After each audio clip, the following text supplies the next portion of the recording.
All right, so we have cats and dogs, and right now, this is destroyed. This is the old one we used to have right now, so it is completely done.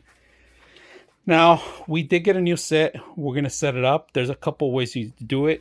It's a 3 set, but we can use it in the centerpiece, and we'll try to tuck it in so you guys can see the whole entire thing, or we might just leave it off, so we'll see it. So let's go ahead and do that, and we'll come back, and here comes one of our dogs, and see how it looks at the end.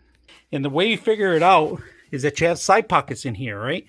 Set this up, but look at this. You can still open it up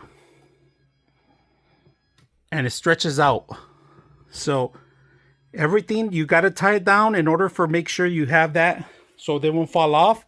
It took me about an hour to set this up. I had to follow the instructions because there's a lot of piece to the entire thing.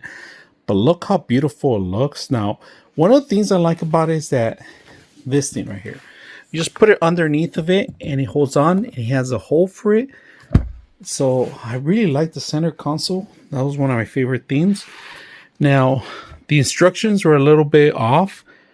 But once you understand the first point, it's easy to go down the line with it. So one of the best things I like about it is that everything works. Even the automatic leg extenders.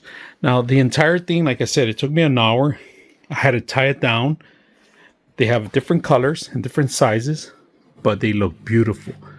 At the end of the day, when you set it up, people would never even notice that it was an old couch or it's dirty, and I don't have to worry about it. Now I gotta upgrade this couch, which I'm patting it up because my dogs, my cats get all the hair.